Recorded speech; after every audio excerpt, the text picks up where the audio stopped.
शिवसेनेचे जालन्याचे आमदार अर्जुन खोतकर आपल्यासोबत आहे. आपण त्याच्याशी बातचीत करणार आहोत. अजितदादा यांचं दुर्दैवी अपघातामधून निधन झालं आणि आता बारामतीला रोहितदादा पोचलेले आहेत. मोठा जनसमुदाय त्या ठिकाणी एकवटलेला आहे. घोषणाबाजी होते, कारवाईची मागणी होते, दबाव तंत्र त्या ठिकाणी आहे, अशी पण चर्चा सुरू झालेली आहे. तुमचं या सगळ्या संदर्भातलं मत काय?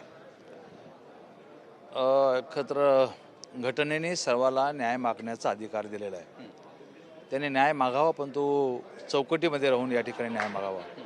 सरकार यामध्ये काही करत नसेल तर अशा पद्धतीचा वापर करून घेतला तर फार बरं होईल.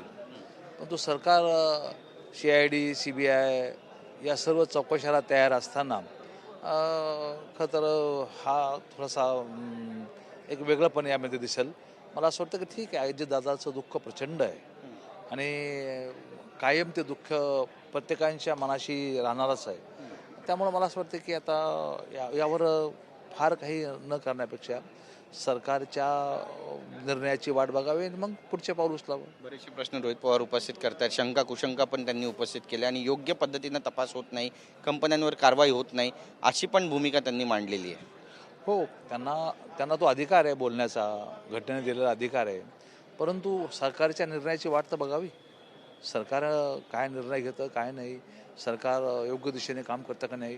ठीक आहे, एका लहानशा गोष्टीहून याच्यावर जाता येणार नाही. आता दमादमाने सर्व होऊ लागलेलं आहे. मरीन ड्राईव्ह पोलीस ठाण्यात पण रोहित पवार गेले होते, त्या ठिकाणी पण राडा झाला होता. वाकायुद्ध रंगलं होतं पोलिसांमध्ये आणि रोहित पवार यांच्या कार्यकर्त्यांमध्ये. कसं पाहता एकंदरीतच याकडे? असं होऊ नये. कायदा कोणी हातात घेऊ नये. या संदर्भाने न्याय मागता येईल, पण कायदा हातात घेता येणार नाही कोणाला. पण अजितदादा यांच्या मृत्यूनंतर महाराष्ट्र कुठेतरी पेटतोय असं चित्र तुम्हाला दिसतंय का? हा, अजून लोक दुःखात आहेत, अजून लोक सावरलेले नाहीत, अजून खूप वेदना लोकांच्या मनामध्ये आहेत. अशा काही प्रयत्न झाला तर मग मला असं वाटतं की ते होऊ शकतं. नक्कीच. धन्यवाद आमची बातचीत केल्याबद्दल. कॅमेरा पर्सन योगेश गुरवसह गिरीश गायकवाड, TV9 मराठी, मुंबई.